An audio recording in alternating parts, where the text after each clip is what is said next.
Welcome to the Kyle Brown Podcast. We are back, and I have another special guest for you all. We have my good friend, Kiana Rushdan. Kiana, I'm super excited to have you with me today. We're about to go dive deep into a number of conversations, and I know you are a great person to be able to do that with, so excited to have you. Welcome. How you doing? I'm doing good, out here chilling, happy to be home for the holidays. Home for the holidays, 336, Trey 4 native. Period, the vibes. Glad to have you. I'm a 252 guy, so, I got to rep my set, even though I'm in the 4 right now. So, but yeah, welcome to the podcast. This is an amazing time to just be able to talk and come together and discuss a number of things related to where you are in your life, where I am in my life. And I think it's super important just to do this with my friends. So, you're on the second episode of the Kyle Brown Podcast. Oh, so wow. Shout out to you, my friend. Shout out to you. I feel important. You are. All my friends are important. And when I thought about my podcast, I thought it would be good to highlight people who have transformed and done a number of different things in their life and now are at a place where they got some really interesting stories that I think the world should know. And that's you. So I've seen a number of your transformations, and I thought it would be really good to be able to talk about those transformations and figure out, how that can support others. So, one, introduce yourself to the viewers. Who are you? Where are you at now? And maybe your undergrad, where you are currently in school, and just talk about that. Just introduce yourself. Well, hello, everyone. I am Kiana Rushdan. I graduated from the great Winston-Salem State University in 2017. Now I'm currently in upstate New York at the University of Rochester at Simon Business School, pursuing my MBA, concentrating in brand management and strategy. So, yeah. Sound like you got a lot going on. Sound like brand management and strategy is probably taking your life over at this moment.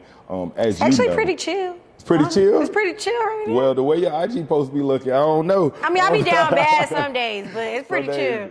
Some days be down bad. I get it though. Some days it's like you are like just going in motion with things, and then some days it's like, oh, this joint really got my life on 10, and I really am all focused in on it. And for me, as you know, I'm pursuing my MBA too, and I'm in a evening program. You're in a full-time program, which makes, schedules, life, dedication a whole nother level. So I know that's like another commitment that you've been able to kind of schedule your life around and be able to commit to. So shout out to you for that, because I wasn't ready to do that. Actually, I wasn't ready to give up a paycheck. So I was like, they're going to have to figure out a schedule for me to be able to dive into class, because full-time, I wasn't ready to do it. So shout out to you. I know the Simon School of Business is an awesome school. I had a few peers and friends that went there and mentors. So never even heard of University of Rochester. So no shout out, no shade to them, but I hadn't heard of them before until I met these people, and all of those people were super dope. So you are now part of that group of fabulous people, my friend. Me either. I actually didn't even know what Simon Business School was, University of Rochester. Wasn't even thinking about getting my MBA this time last year. I definitely was one of those ones when I did get into my programs. I was like, y'all don't work. I'm not quitting my job. I had gotten to the point where I was already living, a certain lifestyle, had my own little apartments here and there, was living in different cities. I lived in Dallas, Virginia. So the thought of not working, getting a paycheck was like a little weird. And I actually worked in my full-time program from May up until November. 10 out of 10, don't recommend. See why they say don't work, because there's so much going on. When you decide to pursue a full-time MBA program, they tell you not to work because you're in classes all day. There's a lot of networking opportunities and just times to build memories with your classmates. I mean, I can't think of any times in your adult life where you can actually take off, not work and just be chilling. You're not chilling because you work hard at school, but you're not You're not chilling, but you do get a little time off from the day-to-day grind. You're trying to climb this ladder, trying to reach that goal. You really get a time to just focus directly on that. So, and I think that's a different mindset. it's a risk, but it's a huge reward on the other end of Yeah. it. So that's dope though. So I want to circle back to that a little later, but one, let's just start from the origin story.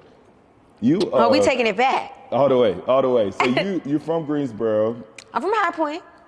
Oh, really? Don't be messing up my city like that. You might have been capping because I think you said Greensboro. No, I said 336 High Point. What high school you went to?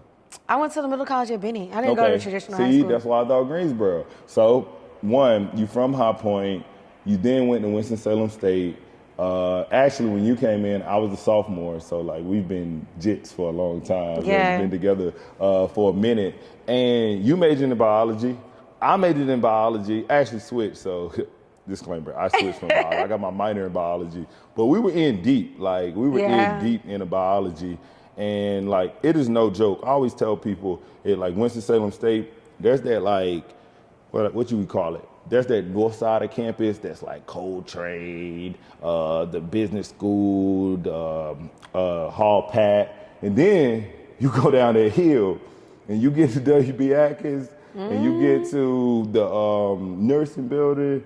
And that's a whole nother world over there. Like, we really putting it in. Like, I felt that way, like, because I've been on both sides. I was on the science side, and then I switched to political science. And I'll be honest with you, my life was 10 times easier when I went over there. It was 10 times easier. So shout out to the biology department and like the chemistries and the sciences, the exercise sciences, because you really got to put it in from day one, like, or you're going to get left behind. So you jumped into that.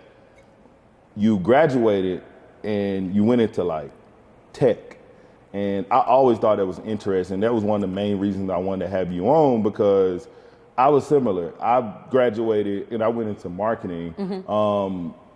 But specifically, our skill sets don't prepare us for that. If like our foundational skill sets don't, from a hard skill, but from a soft skill perspective, we got it. We could slide into those spaces and be completely fine. So what made you like, what was it that made you want to go into corporate, into business with that biology degree? And like, was it easy to do that, or was it a difficult step to be able to make that transition? I definitely say it wasn't easy, but that's the beauty about life. Nothing's linear, and I actually like it that way because you just pick up so many pieces of just wisdom along the way that like cultivate your character and build you into the person that you've been, was meant to be. I was really that person. Looking back at it, coming into college, I didn't know what the hell I wanted to do. But it's so much pressure around you to kind of pick a career, plan out your life and stuff, because you have some of your peers that know exactly what they want to do. I'm going to be a political science major, and I'm going to go to law school, and I'm going to be a billionaire, whatever. I really didn't know what I wanted to do. So I came in and I knew I was good. I liked science. I was good at it. So I picked that. I said I wanted to be a doctor, sounded pretty good. Tell my parents that, whatever. Then I got to my senior year, actually. I was interning with some doctors over at Wake in the emergency room department, like I was volunteering. And I was like, y'all look miserable, and I'm really not that passionate over this. So maybe it's not for me. And I had a talk with my mentor, Dr. C. Shout out to her, miss you. Shout out to her. Yeah, shout out to Dr. C. was one of those black women that really was a major influence, like Dr. in my early womanhood. Like, she got me together. We appreciate you. In genetics, you killed me, but we appreciate you. Exactly. Believe it or not, I was like, well, I know I don't want to do this, so it's probably easy for me to get a job. I'll just start applying. Then I was like, maybe I'll apply to grad school. I applied to a lot of post-bac programs, maybe like 3. Didn't get into any of them because my GRE scores was just not it. And honestly, I was balancing a lot senior year, like being Miss WSSU. I can't say I was honestly taking my post-college life that serious, so I was just going with the flow, because prior to then, I feel like a lot of stuff just came easy to me, like academically, like I didn't really have to like really work too hard.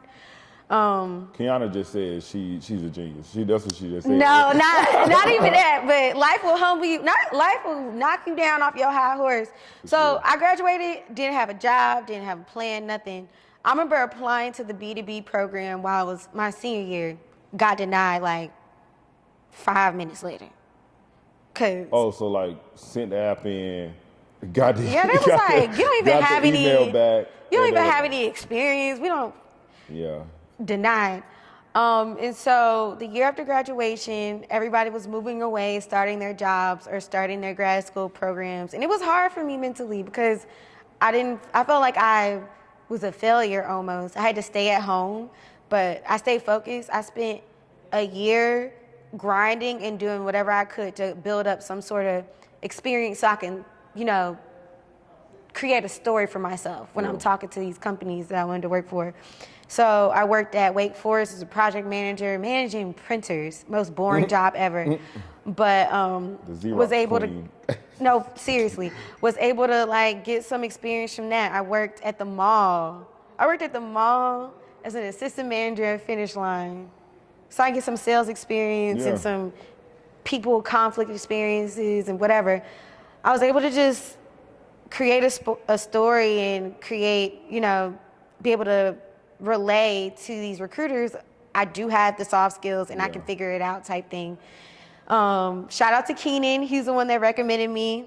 Ended up going to, I actually got a job with an elevator company called Schindler because I went to Everybody A&T's. relies on them. Yes. We rely on Schindler, yeah. A&T's career fair, which is super dope, by the way. They have everybody there. Microsoft, Big Five, Fortune 500, everybody. Anybody you can think of. I was getting paid for my first job. I think I was getting paid like $65,000, which was pretty straight for a first job out of college. Was living in Richmond, but I hated that job. Like doing construction elevators, like that is not my jam. Like that's another thing. Don't just chase the money. Make sure like you're content with what you're doing. Hated that job. I hit up Keenan. I was like, "Can you get me on the AT&T?" He was like, "Do this, do that. I got you. Put in a good word." He told me what I needed to do for the interviews, got the interviews, and I packed up my stuff. After 6 months of living in Richmond, moved cross country to Dallas, which was crazy for me because I've never been that far away from home, away from my family. I never really moved anywhere where I didn't know anybody. Yeah.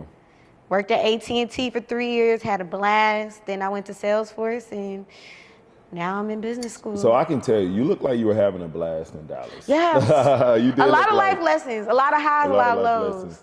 But one thing that you did that I think a lot of people need to hear, you took that year and you took jobs that were going to make you reputable for that recruiter or for that next job. And a lot of people, they hit that wall like, well, I got my degree in this and that's not going to really help me when it comes to, okay, we got a little firehouse action. But that's not going to like help me get into this role or something that I want to be in. But you were like, you know what? Let me take the initiative to go get jobs and as a project manager, working at Finish Line, doing these different things. And from there, I'm going to build my sales experience up. Dang, I would never have thought that the fire truck would have just did that. My luck. Life lesson, get used to the inevitable. When shit goes left, you gotta keep going. There goes another one. Okay. So what's going on in the building today? So, but that's what we're gonna do. That's what we gotta go through. We gotta go through the loops and the bounds, even when the fire trucks wanna pull up right beside my production. So little fire truck don't stop no show. It really don't stop a show though. When it comes to that, you reinvented yourself in a year. Even though you were in college for 4 years, you reinvented yourself in a year to get to a certain spot. And I think that's super dope of you. And I always recommend people to do that. Like, you may go to school for something, but it's like a stat to say like 65% of people are not doing what they went to school for. And you reinvented yourself in a year to be able to get into that field. So kudos to you for that. And you did it your way. And like, there's another stat out there that I've seen.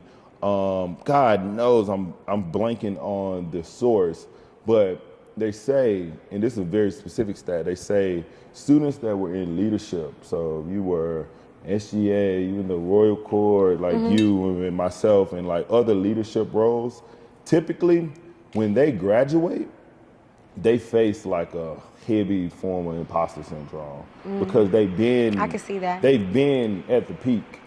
at whatever environment they were just in. They've been at the board meeting before the age of 21. They've been, before they were actually an exec, they got to meet with a number of people. And oh yeah, we're good. I don't know if the fire alarm went off, but not that I know of. Tia. It would be Security around. is Tia. Get it. I thought it was, really insightful. You talked about that advice on how you got into the NBA and like going through a number of those different places and networking and getting the actual feel for it. You kind of took it like a college sports visit. Like, let me see what they talking about here. Like, I gotta make sure I feel good in this space. I gotta make sure that when they see me as a black woman in this space, one, don't look at me like you ain't never seen a black woman before. Like, I want to get that vibe to feel if y'all have seen diverse people before, and I think that's super important. When I moved to Ohio, I felt like people had like they never seen black people before in certain spaces. North Carolina, I've never felt that way. Like, just truthfully, I'm like, I grew up with white people, I grew up with black people, I grew up with Latinos. But people don't get that. They don't. In Ohio, one, there's not a huge Latino population in Ohio, but they just act like they hadn't seen black people before. It was kind of weird in certain spaces. So you're in a space, I felt like all top 20 NBAs, 30, 40, whatever it is, there ain't a ton of black people. There ain't a ton of African-American black people. What I've seen is there is a population of African descent people. Oh, yeah. But there is a very small population of African-American people. And I think that's a huge difference, honestly. Just a huge difference of how some of them may have grown up. And I ain't saying it like some like they're different, but the way that they may have grown up versus the way we may, see or portray life. So with you being a black woman in one of these schools, like, what have you done to kind of navigate that space? And like, we know it's rigorous. You're doing brand management, you're doing strategy. What have you done to kind of navigate that space and kind of get out of your shell to be your best self in those spaces? I would say it was really hard for me because not necessarily it was a culture shock. Just coming from, like how you said, being in North Carolina, like, you could talk and be around different people that are different than you. But it got to the point, and this is the first time this ever happened to me in my life, where I did not feel seen.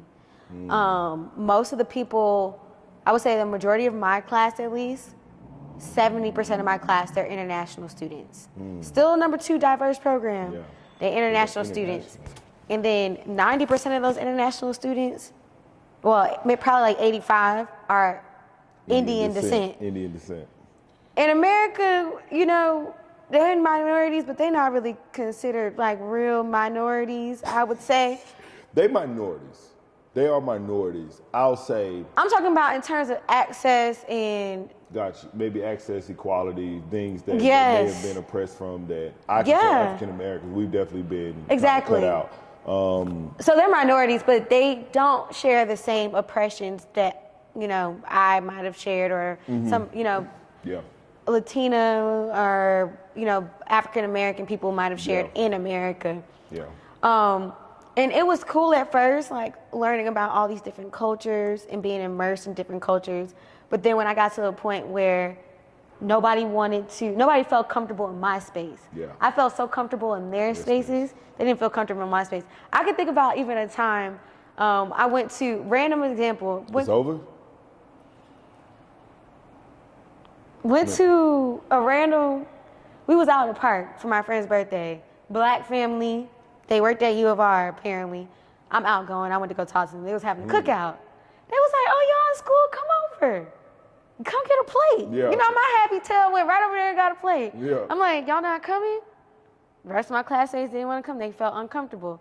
But it's been so many times I've been in their space, eating their food, sharing their experiences, and was open to it. It's just like little stuff like that. And you leaned in, but they didn't lean in. Yeah, like people are so comfortable being in spaces that are most comfortable to them instead of having their heart and mind open to new things.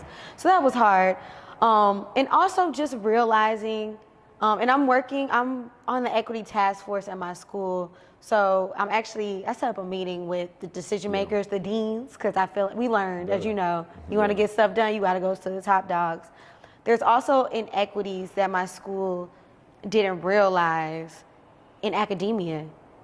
You have, a lot of Caucasian people making the decisions. They don't share the same experiences of having a lack of resources. Yeah. I had to kind of make that clear, like why are certain students struggling and why are certain students just super excelling? There has to be some sort of mentorship there, resources to kind of help these students get on the same level, especially if you want us all to graduate and say, we're Simon trained. We uphold the Simon brand. So that was really hard. I would say something that helped me, a few Black people that came before me that kind of were trailblazers, and they just helped me navigate, and also just being open to having my people. They're different than me, but they're my people. And they encourage me to be authentic and be confident and just be me. Yeah. So it's really dope how you transformed in a short amount of time. You knew that's what needed to be done to get you to that next level, and there was a lot of things that built up to that. And as we know, going to a HBCU, it's a different just cultural environment than what corporate America looks like. One thing I've always said, and I got this from my last job, there's a lot of first generation college students, but there's a whole lot of first generation corporate. You know what I mean? Yes. A lot of people's first time going into college, but how many people's first time actually going into a corporate office? I grew up in Kinston, North Carolina. There ain't a corporate office. There's a local branch. There's the biggest building in Kinston is the old folks home right downtown. It's the old folks home, and even in High Point, High Point ain't no super corporate area where it's just there's some furniture markets of a few places like that, but it's not we didn't see corporate offices with thousands of people coming in and out of it every day. And those are the fields that we jumped into after college. So even though I'm not a first generation college student, I am a first generation corporate. My mom's a teacher. My dad was in the military. My brother is me too. See? Similar backgrounds, but we went into corporate America. I didn't have anyone to point to say, this is how you navigate that. My brother's actually a scientist. He went hard with the science. So we slid out. He from WSSU. He went to WSSU also. Wife a scientist too. They went hard on it. I slid out. So when thinking about that, it's a hard jump. It's a hard jump. It's literally going into a new world, and you got to learn how to navigate it on your own. And there's a lot of people that you probably need to pour into and lean into to help you with that situation. So I think for me, being in my leadership roles in school helped me navigate corporate America a ton. As you know, I served in SGA president role at WSSU, and it helped me navigate. Within that year, helped me get into corporate America, because sitting on a board, I actually got to be around corporate people. I remember talking to a guy, he worked at Reynolds American. For me, I was I'm not ever working at Reynolds. I'm not working for a cigarette company. But I was like, yo, should I go to grad school or should I get a job? He's like, yo, you need to get a job. That job is going to give you more experience than grad school ever could immediately, right after school. And he was like, and trust me, you look like the guy that probably wants some money in your pocket after. So I was had me really thinking, because I thought for sure I was going to go to grad school or do law school or something like that. He changed my mindset. He was like, your skills, the way you can navigate, where you can network, where you can be around people, you leverage that in corporate America. So I decided to dive into that just based on literally my last year experience. And on top of it, I attended the Thurgood Marshall College Forum Conference that introduced me to so many different corporate careers, and I got one from that conference. So for you were biology, I switched, you stayed biology. Was there anything throughout your college experience that helped that transition be a lot easier? Was it your leadership roles? You served as Miss WSSU. You had to engage with a ton of people. Did any of that help you in just making that transition? Yeah, I would say when I was Miss WSSU, first of all, it was a lot of pressure because you're representing not only all the women on the campus, but tradition too. And if you know anything about WSSU, like we are really big on culture and tradition. Like sometimes they don't even want to be with the times type thing, but also learn the power of influence. I think that soft skill alone, me being a strong people's person, has taken me so far throughout my career in life so far. Like, people like you, they're willing to help you. Absolutely. But I would say my different roles along the way. So I know I kind of alluded to it. My first job in Schindler, that was really hard because, you know, I dealt with a little bit of non-direct. Oh, non-direct, my bad. Non-direct racism. And then that's when I realized I gotta be, like, going from that elevator company to like tech was like night and day, because I really, as a Black woman, I really never struggled in corporate, only with that job. Like, I remember being really uncomfortable because at HBCU, we don't realize in the time we're in a little bubble, we're in a space, we're in our own safe space, our own world, where we don't have to be known as, oh, we're Black. We could just be. We could just be who we are. I remember seeing like my boss, I'm like, you know, there's not too many people of color around here. He was like, what do you mean? The front desk worker is Chinese. And I was like, I was really young. I was like 22. I was like, I should have known right then that was a red flag. That was a horrible way to respond to you. Yes, it was crazy. I should have went to HR. I didn't know any better. But then when I got to tech, I would say something that helped me learn how to navigate corporate outside of the soft skills that I already had been cultivating over the years was definitely good managers. A good manager can make the difference. Like, my manager at AT&T, he basically followed me from when I started in the B2B program in 2019 all the way up until 2021. So I had to move back to North Carolina. And he was more of a mentor than a manager. I remember, and this is real authentic, I learned throughout those different roles and just having good mentors and managers how to even deal with conflict. Like, I was at a board meeting and one of my teammates kept talking over me. I'm like, I'm fucking speaking. I kind of cursed him out a little bit. Like, just straight up like that. Because he always was rude, so rude to me, was over talking to me and all this other stuff. And I didn't know how to manage conflict at that time when I was younger in corporate. Didn't even know how to dress in business professional for real. And I remember he could have... You ain't know how to dress? I mean... I felt like you know how to dress. I knew how to dress, but dressing in corporate...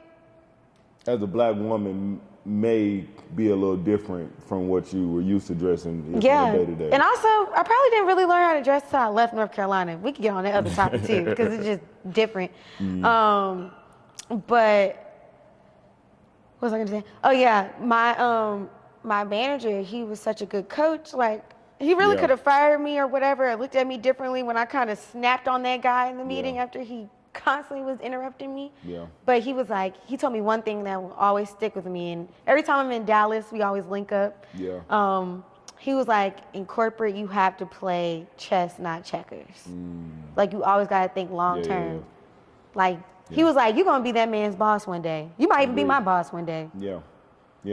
I think that was very wise of him. Like that was a very, like, thoughtful move of him to pour into you in that moment, because you could have, like, I'm not gonna say self-destruct, but it could have almost been a time where you could have just lost your confidence. And from that moment, one, you felt as though someone was being disrespectful and they were talking over you. Two, you kind of reacted a little strong. Yeah, I did. You reacted a little strong. I don't know if you cursed. Did you curse? Did you really cuss him out? I think I didn't really curse him out, but I did say, I was like, I'm fucking speaking. It was like constant. Just, you like didn't use the F, but you used the ucking. I'm speaking. Like, I kind of, everybody, because I was always, when I first started corporate, I'm very, you know me, I'm a talkative person, outgoing. Like, I was very to myself, quiet, not really confident, because this is a new space for me. I didn't really know. It seemed like everybody else knew how things ran, and I was trying to figure it They out had type their thing. tribe. You didn't like. Yeah. You're new to the tribe, and like we're not even in the tribe exactly. So it can be uncomfortable at first, and you almost feel it's like you're compressing yourself because me and you, we can talk to a brick wall. Yeah. But then you get in some of these spaces and like, dang, am I quiet? I haven't talked in 2 hours. Like, I'm like, am I quiet? Like, what's going on here? Like, dang, is it me or is it? So I think being able to have a mentor is super important. So important. I know it helped me million times over. I actually had a fraternity brother that was like my manager, and him being my manager, I think was awesome because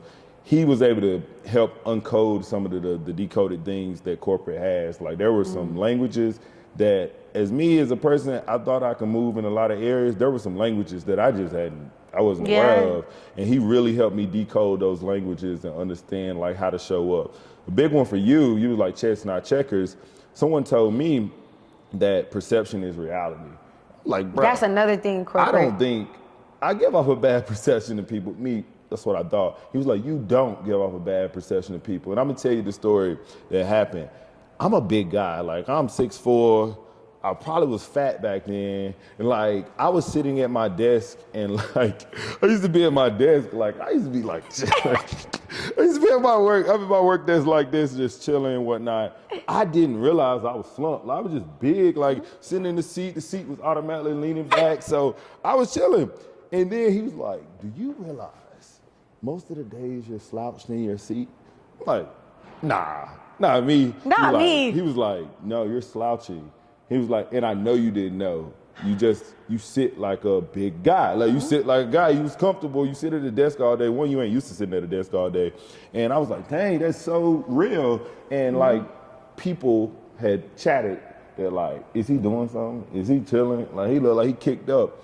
And he wasn't saying it like they chatted on me because I was the black guy that was sitting like that. He was just like, I will say the people in the office were looking out for me. They were like, probably tell Kyle he should sit up a little bit more. He should look like he's very like on while he's at work. And I thought that was so big. So he was like always telling me like perception is reality. What they see is what they believe. And I think that's that so true.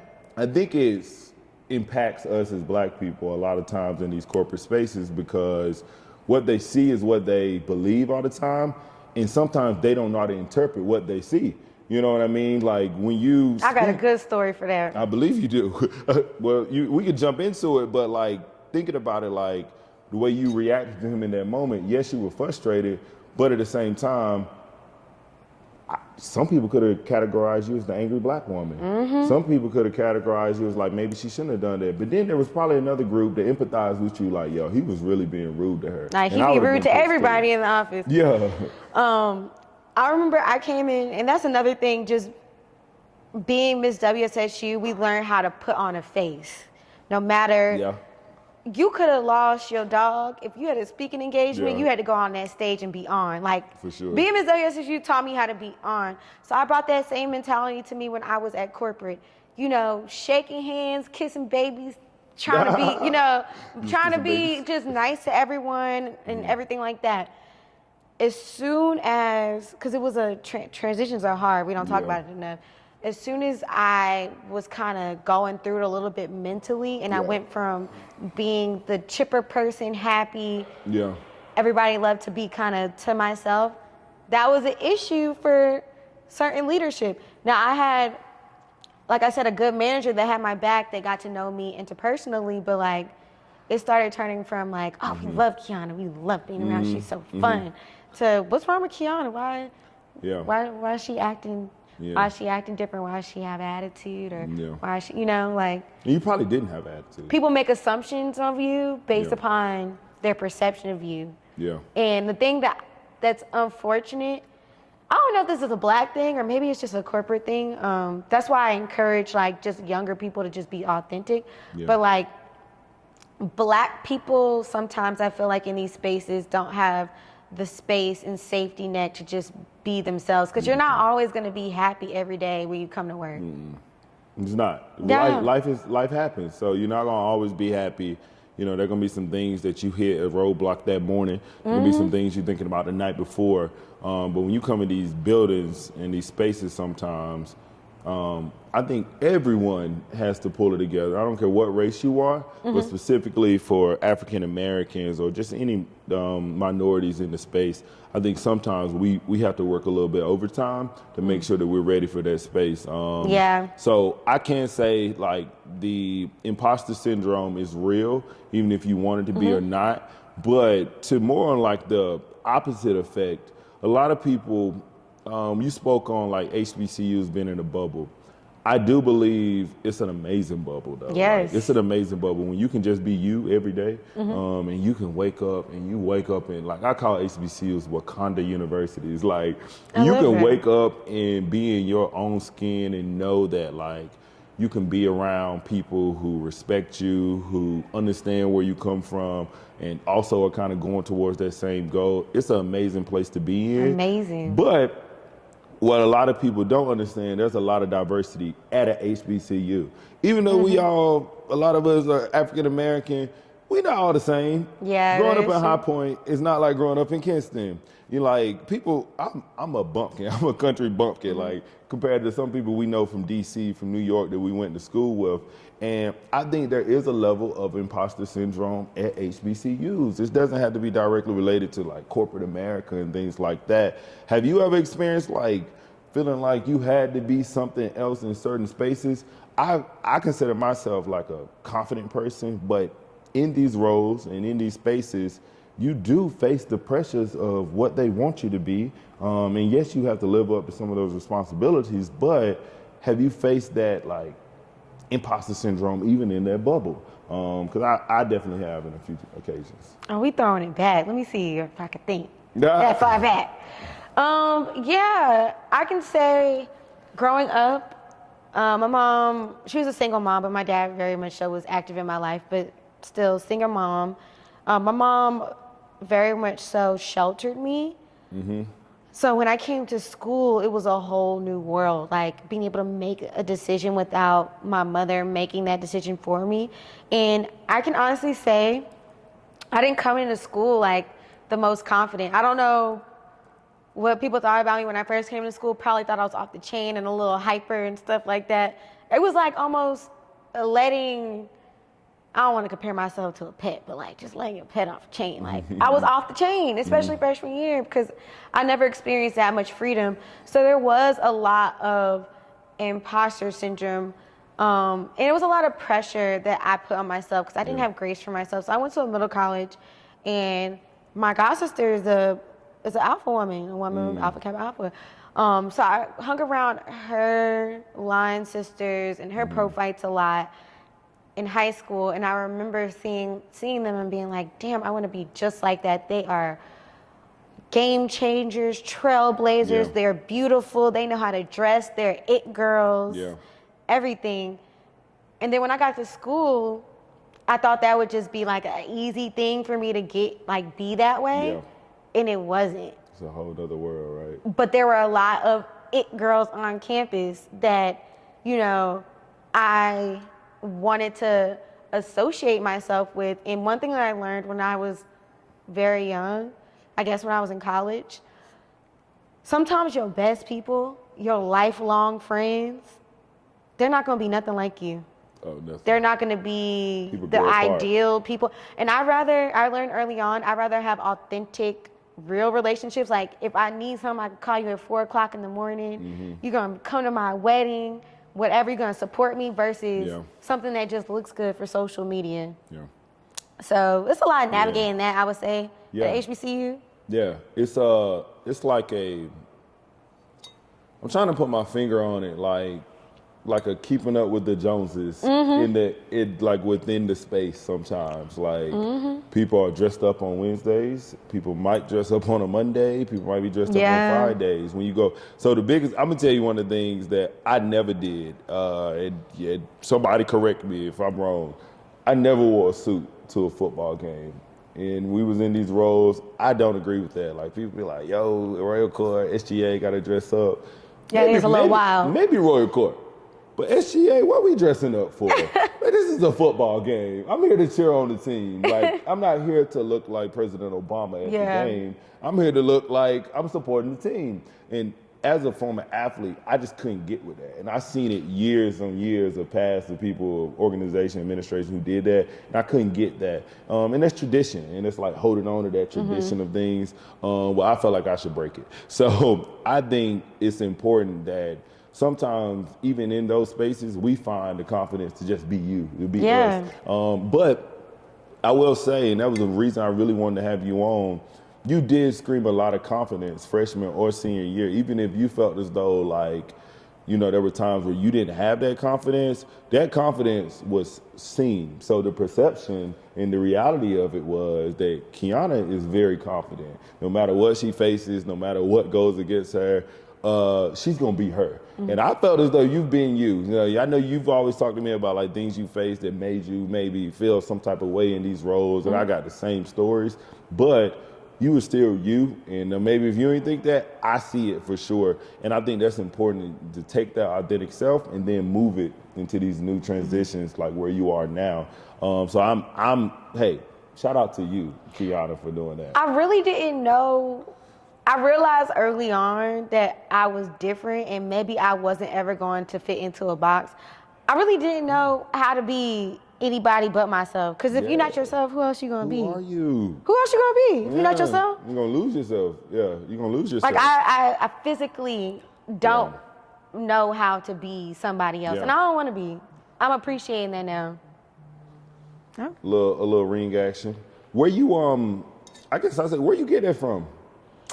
Because I think origins, like my mama. Probably my mom. Okay. Cool. Even though she was so extra, so strict in hindsight. My mom, if you meet my mom, you'll be like, y'all the same. People be calling me Jackie Jr. Okay, JJ.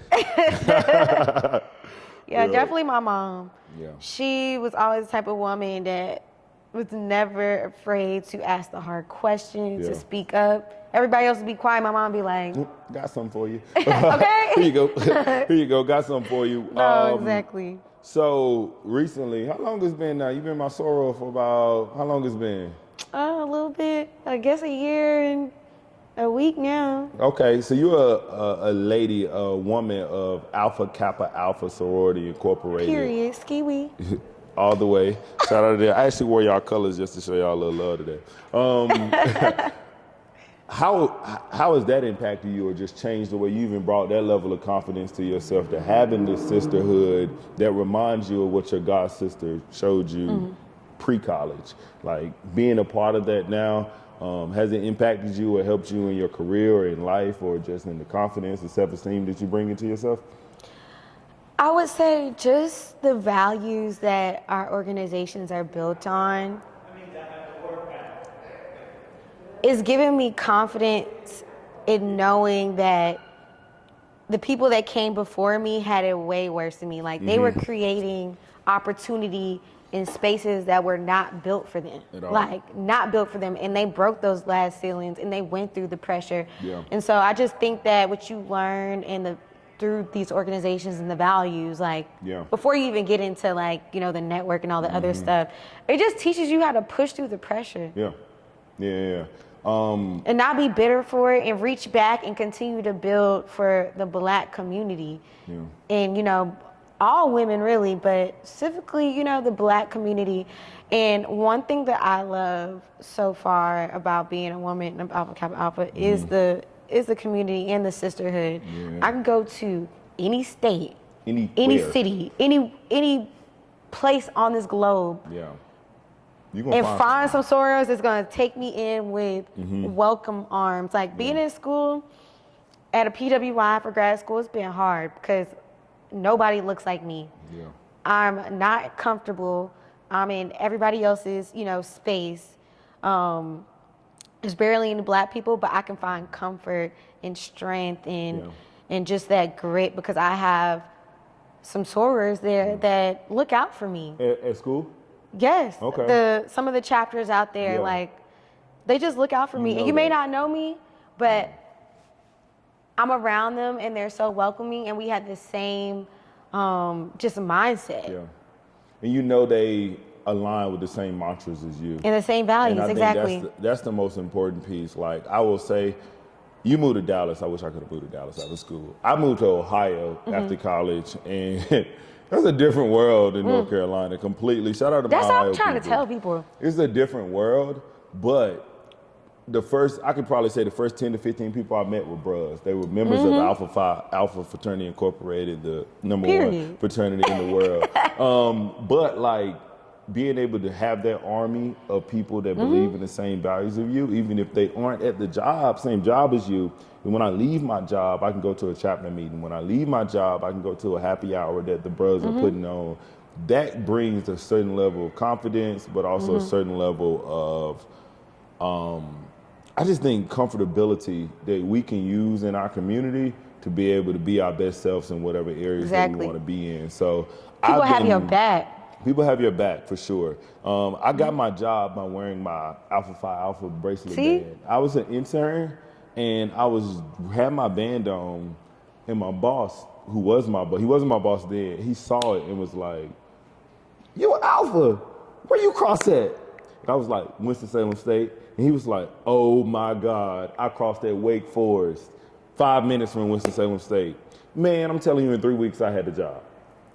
That's the same thing with my summer internship. I ain't trying to say like we skipped the loops in the application process. I was qualified, but in general, sometimes we need a bit of our connections too, because it's happening everywhere. So I'm not taking that back for anything. Like, he saw that, we started talking over those 3 weeks, and man, I had the job in 3 to 4 weeks.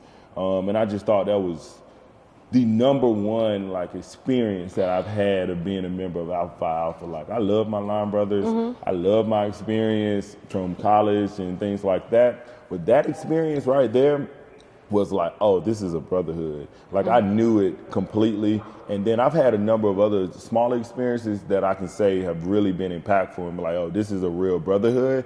And we need those safe spaces. Yes. We need those safe spaces for sure. So now, I guess we could transition a little bit. You're in your MBA in the top 20 business school. Simon School of Business is pretty rigorous.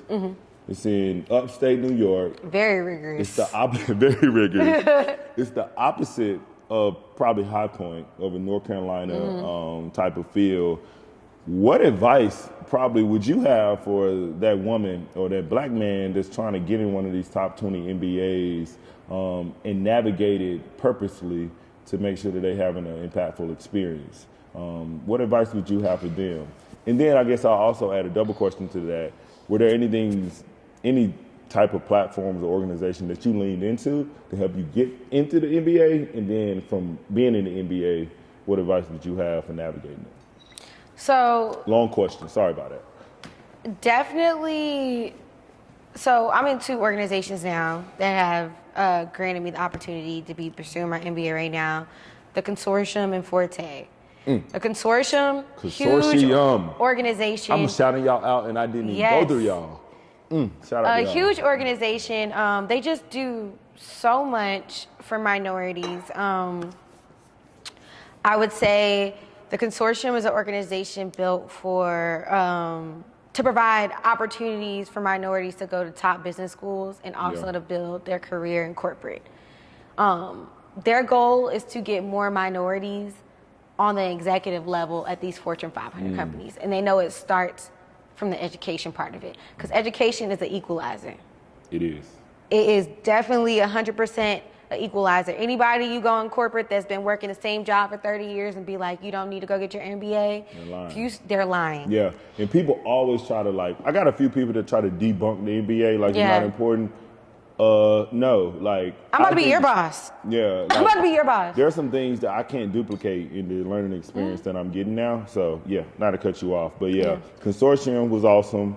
All the top business schools, except for like Harvard, definitely check them out. But the Consortium gave me a full ride scholarship to be able to pursue my MBA, and also it's almost like the Common App. Slide past that, like full ride, like that's a pretty big deal. I mean, hand clap of praise. Thank you. I do clap of appreciate it. praise. Sometimes, you know what don't really realize what you accomplished till you say it out loud, but shout out to God. Hey, shout out to him. I had a friend that went to Georgetown, was in DC. We were at brunch. She was like, didn't you say you was going to get your MBA? I was like, yeah, I'll apply. She was like, you can go for free. What are you waiting for? So that's why I applied.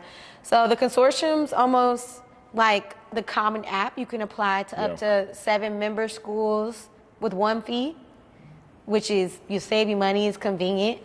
So yeah, I applied to 5 schools, and there was a different vibe at Simon. Yeah. There were very intelligent, just Black people, minorities in general, because Simon is the number 2 now, but number 2 most diverse MBA program in the world. Yes. That is amazing. That's amazing. It is. Diversity comes in a lot of forms. Yeah, it's layers to that diversity, but we are. Yeah, it's layers. Hey, that's dope, though. So, yeah, and I went up there for, they had a scholarship weekend. That was virtual. Usually everything would be in person, but, we had to adjust with everything with the COVID thing. But people were just so nice. I spoke to so many students, and then I went to a Admitted Students weekend, and I was like, you know what? I can see myself here. It felt more like family-oriented, just like how I felt like at Winston. Like, I feel like us, we could have went wherever. We could have went to a UNC. We could have went to a Morehouse, a Spelman. We could have went to whatever school. We could have went to a Stanford. But you felt at home when you came to Winston. Absolutely, absolutely. And I love that story, and I think it's important for you. You had visited, you saw it, you went through the experience, and you felt at home. And I'm glad that they were able to provide that experience for a woman of color from North Carolina up in upstate New York. So shout out to Simon Business School. I know you got a few more semesters left in that, so shout out to you. And I didn't even answer the question. My bad. My advice to anybody wanting to pursue their MBA, first of all, I will stand 10 toes down on this. For MBA, at least, it matters where you go to school. For what I noticed. I wouldn't even bother getting my MBA if you were not going to at least a top 30, because the resources and connections are different. I mean, you're getting that job security while you're in school. You're having exposure to being competitive and learning these, intricate things by going to just a better university. Or not even necessarily a better university, but like a more resourced university. Yes, that is top in that space. So that's one. One thing that helped me, I networked. I talked to everybody and anybody that I could talk to that would be willing to talk to me, so I could learn about their experiences. How was your experience before the MBA? How did you even get into your MBA? Why did you choose this program over this program? And I got little nuggets along the way, even more affordable resources on how to study for the GRE. You've told me a lot about your experiences and how you navigated them. Some of those experiences you felt as though you was about to spaz out a little bit, and some of those experiences you navigated perfectly. To the best of your ability. You've had people pour into you that really helped you make sure that you made those right decisions.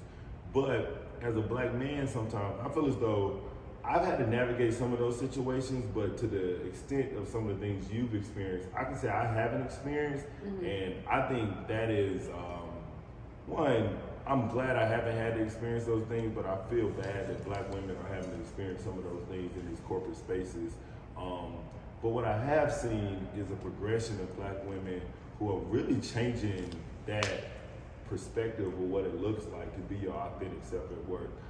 Not calling any specific companies, but some companies, I've seen Black women rise to the top and be able to create the culture that makes these women feel comfortable in those spaces.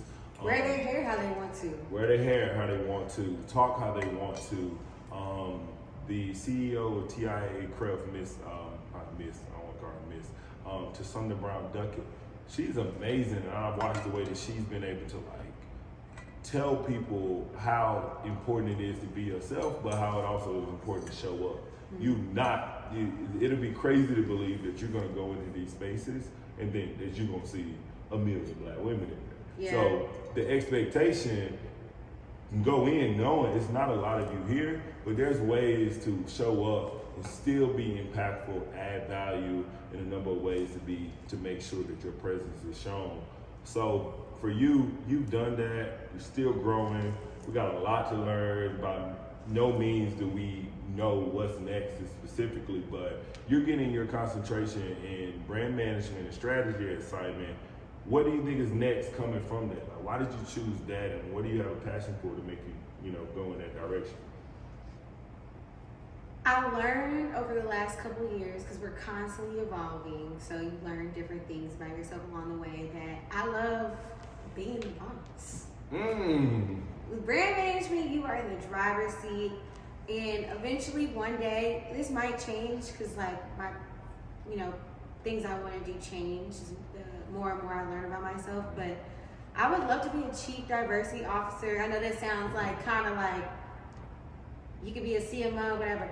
I want to be able to make the most change about the things that I'm passionate about without killing myself over it. I never told you this.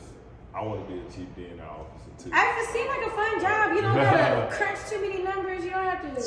You can like coming to work every day and get paid millions of dollars to do it. Like speaking engagements. Like it seems like a cool gig. So I felt like brand management would be an area, since you are owning the P&L in non-business terms. You're basically in charge of the finances for that brand, making sure that brand is profitable.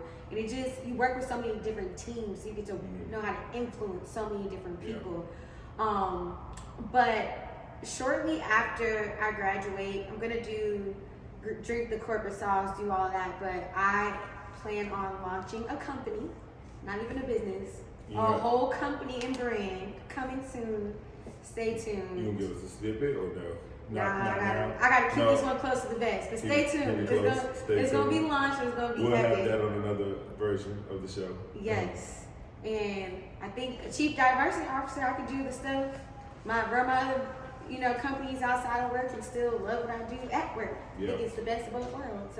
So I absolutely love that. One, two. I want to kind of go in the same pathway, not from the brand management to chief D&I officer or anything like that. I'm in recruiting now, and working like diversity-based recruiting Hispanic, African American, women, veterans, all of those different backgrounds, Asian, indigenous folks, and I enjoy that. But I see in a lot of cases in corporations, they choose a person that's been in the corporation for a long time. They know a lot about finance. That person could be black. They could be of minority descent. And they put them as the chief diversity officer. One of the reasons why I chose my MBA was I wanted to kind of debunk that notion that you just choose the black person at your organization and make them the chief D&I officer. Why not choose someone that's built a career in diversity or understands the complexities of diversity and be able to build a strategy that includes everyone and they understand why this is so important. Not just because we need equal balance of backgrounds at the organization, but mainly because productivity is better. Like when you got a diversity of thought, when you have a diversity of perspective, innovation happens. So I've always been big on like, how do we go to school and figure out how to build a strategy around making D&I a real thing, not just assigning the person that's worked at the company the longest, but how do we assign the right person for the role? Like for you can work in brand management, you can build up brand management, but the lens of how diversity plays within attracting certain audiences, the lenses of how diversity impacts how we target a specific group or whatnot, and then take that expertise as you're learning throughout your corporate career and become a chief P&I officer with a ton of experiences, and you built your way towards that. 10 years ago, we didn't have these roles. So the pathway is still being built. And also 10 years ago, when we were talking about DE&I, people were just thinking about like different races. Yeah. DE&I has so many layers. Yeah, so many. Just so people many. that share the same, lifestyle. How are you going to cater to them? A woman with 4 children versus a woman yes, with no children. Single parents. Yeah. My classmate even brought that up because we talk about me being on the task force. I like to build community and get, you know, authentic thoughts. I never even considered thinking about my classmates that are single parents and have to still go home and take care of children after, you know, school. Like, how do we cater to them? How do we make sure they feel supported? Yeah. Like, it's just so many layers. And I try not to get stuck in my bubble of only thinking about D&I as an African American thing. Even though I work in this space, I like to be able to say, okay, don't only think about your race. Like, you know what I mean? Like, because at that point, you're not being a chief D&I officer, you're being a chief African American officer. Yeah, exactly. And like, I always try to think like, okay, take a step back. It's important that we cater to audiences to ensure that we have a melting pot of all of those, but at the same time, how do I make sure I'm being culturally competent to the Asian population? How do I make sure I'm being culturally competent to the Latinos? And the list goes on, LGBTQ. How do we just make sure that we're in all of those conversations to make sure that everybody is aligned and we can provide the most value to them? So that's a big piece for me. I didn't know that about you. So now that I know that. You also didn't know I could cook. I did not know you could cook. So you've been posting on IG a lot about your cooking, and I be commenting and whatnot. When did you learn how to cook? Because I know that's a completely switch from chief theater officer, but when did you learn how to cook? Because you couldn't cook in college. I never seen you. I could not cook. I could probably burn water in college. I learned how to cook in 2018 when I moved to Richmond because I didn't have a community there, didn't have any friends. I always loved cooking because I watched my grandma do it growing up, but I didn't have nothing to do. I was bored, so I was like, let me learn how to cook. Seemed kind of fun, and I fell in love with it. And now I use cuisines and cooking. I just trying different restaurants to build community. I actually spearheaded a new club in my school, the Foodie and Wine Club. So let me join from afar. I like building community about the things that I'm passionate about. Because why not? You a red or white wine drinker? I'm a champagne girl, but I love a good red wine, like a Cab or a good Merlot. So you started the Foodie and Wine Club, but you don't like wine like that? Or you just prefer champagne? I can drink all. See, stay tuned for the company. Okay, we got a snippet. We got a little bit of what the company may be. So that's dope though. No, I do love wine though. But I like that though. As a black woman, you came into your school, you created a club that you thought was something important to you, and you got other people to buy into it already. So that's super dope though. Anything else next for you when you're thinking about, you know, going through your MBA? What's next? What people can expect? Or, you know, things you want to jump into that you maybe haven't dived into yet? I think that I want to be more intentional about not only my relationships that I'm building, but also sharing my story. Yeah. Sometimes we get so caught into the motion of life, like, and not realizing that we are positively impacting somebody else. I remember somebody DMing me and saying, you know, I don't know if you know this, but I didn't finish my undergraduate degree. Like, you inspired me to go back to school. I was insecure about it, but you inspired me to go back to school. Or you're inspiring me to go pursue my MBA. Or you're inspiring me not to be afraid to make a pivot and be uncomfortable and be in a career that I'm actually passionate about. Because, you know, healthcare management, I wasn't passionate about, like, whatever. And it's crazy to hear people just randomly DM you. I used to get crazy DMs like that not crazy, those aren't crazy, but I used to get random DMs like that all the time when I was Miss WSSU. And it goes back to that, you know, not knowing who I was yet, and to just know that by me being myself, I can encourage someone. Like, I love that. That's my life purpose. I feel like that's what God put inside of me, to uplift people around me, to encourage them. You're going to fall down, but you're going to get right back up. Absolutely. Keep going. Shoot for the stars. Dream big. You can do it. If I can do it, you can do it. They can do it. We can do it. You about to make me jump out my seat. So it's crazy because, like, I promise you this. I'm not just saying this because of the podcast or whatnot, but you really helped me build a confidence about my MBA. I don't know anyone from in Winston-Salem State that was going to like a top business school. I'm trying to think, not from when we were in school at least, and that really empowered me. And I was like, Kiana got the same background as me. Like, we both biology. Like, not the exact same, but I know what you're saying. We got the same background. We were in WB Atkins and all of that stuff. And like, I saw that you were going to Simon. I got friends from Simon, and they told me how rigorous it was. I'm like, Kiana is navigating this joint. So going to get mine was like, you gave me a level of comfort, knowing that I saw someone else that was doing it. So shout out to you. You've been very authentic. You told you was putting it on IG. You was telling me about it. And I was like, this is something. I was like, Simon is kicking my ass. Yeah, so I ain't went hard on Kenny Flagler yet, but y'all been turning up. But that's super dope though. But Kiana, I think anything else you got going on next? I love the foodie stuff. Anything else? Okay. Nothing I can think of. Well, trying to survive my MBA. What will be next is we will have another episode of the Kyle Brown podcast with Kiana. Right now, you're in your first year at assignment. We're going to have to wrap back around towards the end and see where you are, the things that you've been able to accomplish, because I know it's going to happen. So I really want to bring that back. So once again, we're going to have you back on the Kyle Brown podcast. Thank you for helping me kick this off. Of course. This is more than amazing. I always said I want to start it with my friends so that when I'm 70, I can look back at us and be like, yo, do you remember this? When we were getting an MBA? So more than anything, I do want to share it for people to be able to get this for food for thought. But at the same time, I just want to cherish the moments that I have with my friends. I mean, we go to one undergrad, and you only get those friends once. So thank you so much for being a part of this. This is awesome. Keep it up.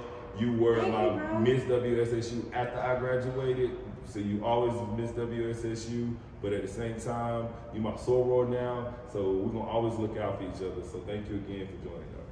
Ew.